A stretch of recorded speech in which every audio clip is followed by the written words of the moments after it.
Oke, Assalamualaikum warahmatullahi wabarakatuh. Kembali lagi dengan saya Adlian Jefiza di mata kuliah Robotika dan Kecerdasan Buatan. Baik, pada pertemuan kita kali ini kita akan masuk kepada pre-processing data, di mana tahapan pre-processing data ini merupakan tahapan yang sangat penting dalam sebuah pembuatan sistem algoritma machine learning ataupun kecerdasan buatan ya. Jadi data-data yang telah kita proses sebelumnya itu harus kita clearkan terlebih dahulu, harus kita baguskan terlebih dahulu agar nantinya data tersebut dapat menghasilkan informasi-informasi yang terbaik. Oke, kita langsung masuk ke materinya.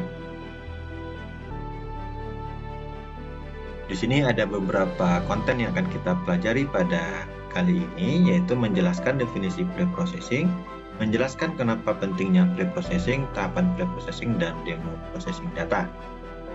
Nah, kita lihat dulu apa sih itu pre-processing data. Nah, jadi pre-processing data itu adalah serangkaian langkah ataupun teknik yang diterapkan pada data mentah atau raw data sebelum data tersebut dapat digunakan untuk dianalisis atau pemodelan lebih lanjut. Tujuan dari pre-processing data adalah untuk membersihkan, mengubah format, dan mengatur data agar menjadi lebih siap untuk dianalisis atau diproses oleh algoritma pemodelan yang tepat. Nah, jadi itu adalah pengertian dari pre-processing data, di mana kita harus mengubah data mentah yang kita punyai menjadi data yang lebih terstruktur, ya, lebih bersih, ya, dengan format yang sesuai, ya, sehingga data tersebut dapat digunakan sebagai data set yang bagus dalam pemrograman algoritma nantinya.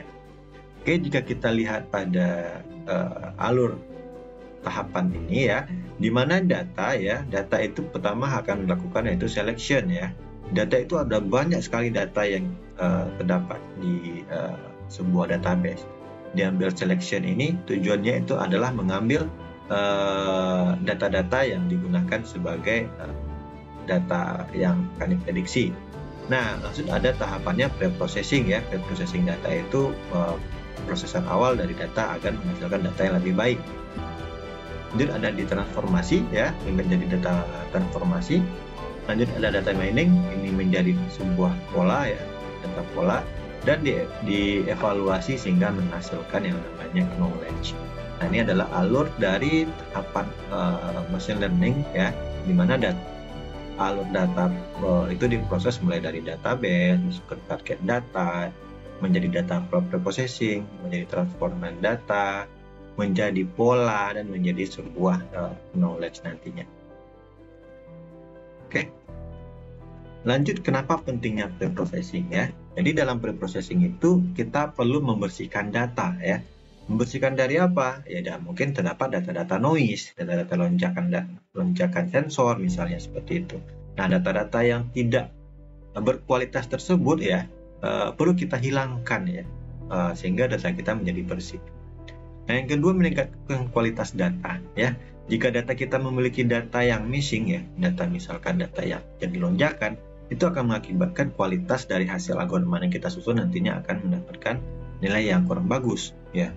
Lanjut, mengatasi data yang tidak konsisten. Nah, ini misalkan kita memiliki data yang tidak berubah secara konsisten, ya. Maksudnya konsisten di sini, misalkan ada data yang menggunakan tipe data string. Nah, kemudian ada juga data yang menggunakan tipe data integer. Nah, data-data yang berbeda jenis ini perlu kita samakan terlebih dahulu agar menghasilkan data yang baik nantinya.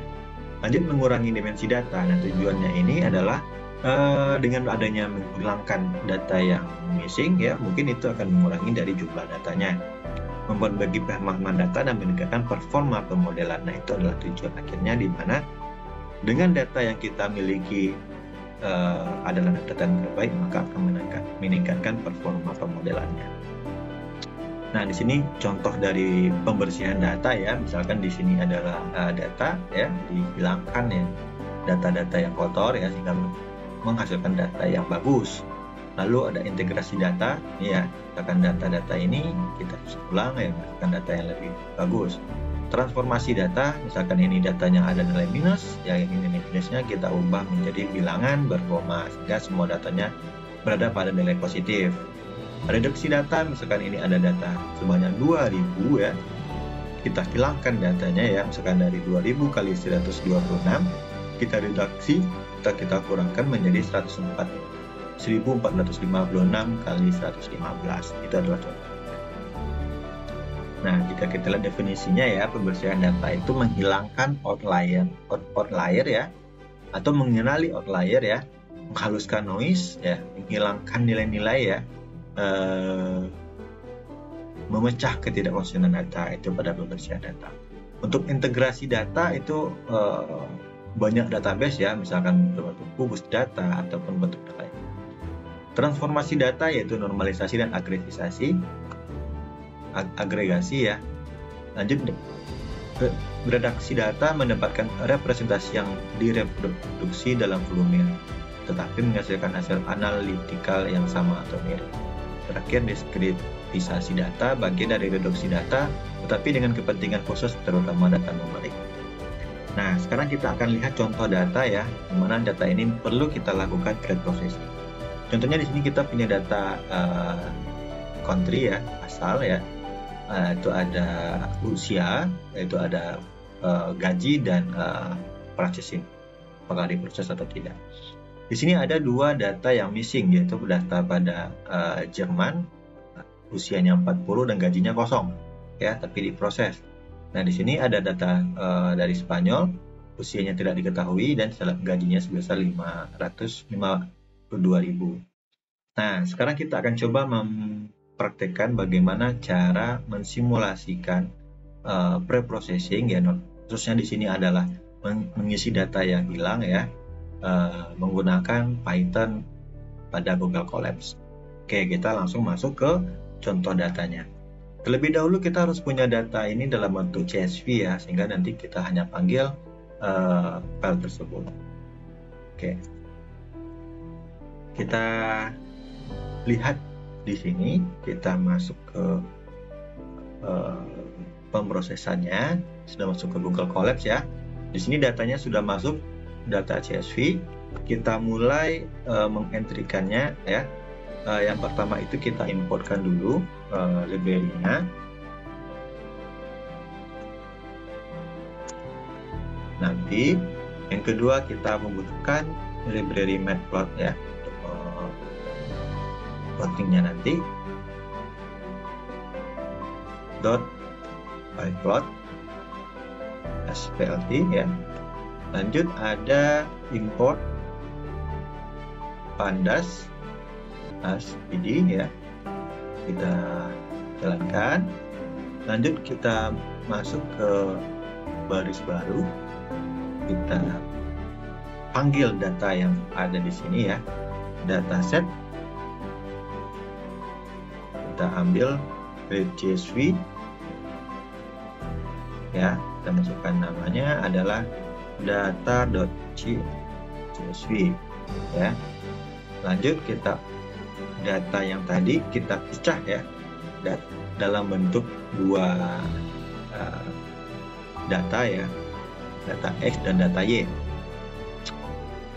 Jadi kita coba dulu print dataset ya, biar kita lihat seperti apa.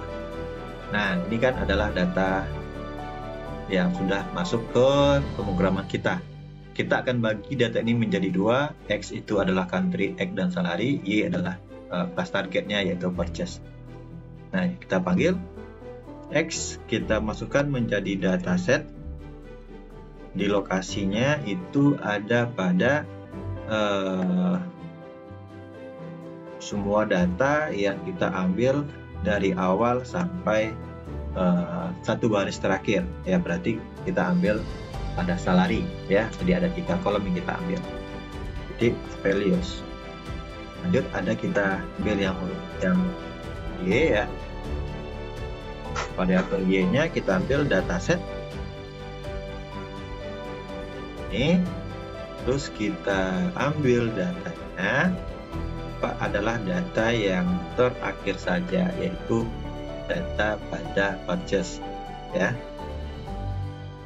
Oke, kita okekan, semoga tidak error. Oke, lanjut kita panggil print X.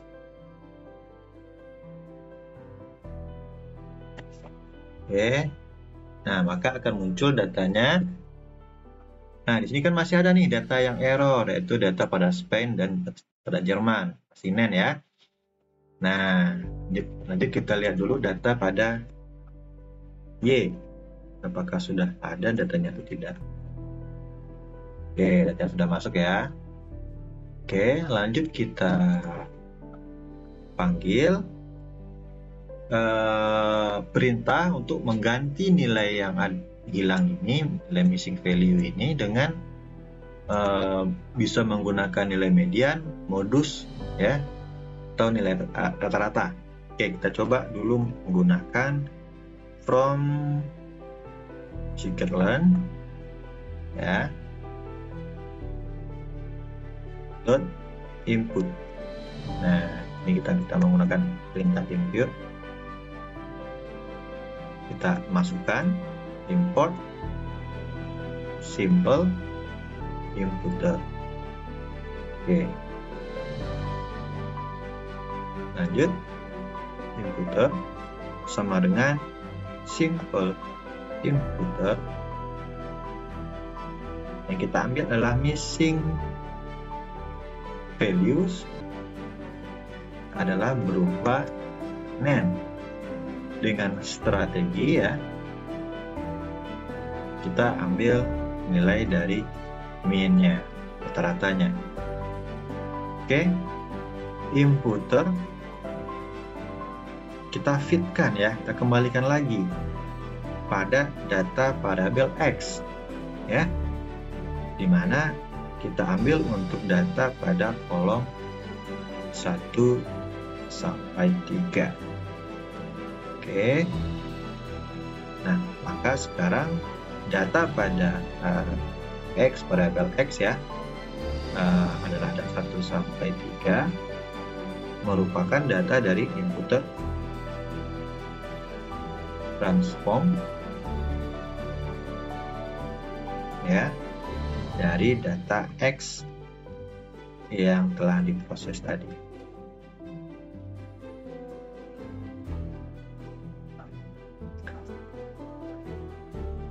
Kolom 1 sampai 3. Oke, kita coba jalankan. Oke, ada missing itu pada baris keempat ya, berarti ini ada kesalahan di sini, tidak ada koma. Oke, kita cobakan lagi. Nah, oke, berhasil. Sekarang kita akan melihat data terbaru pada X ya. Kita lihat datanya apakah sudah selesai. Oke, nah data Jerman itu sudah terisi datanya sebesar ini, rata-rata dari salary ya. Sedangkan untuk Spain itu yang awalnya kosong sudah terisi menjadi 38,788. Oke, itu adalah langkah-langkah dalam normalisasi data.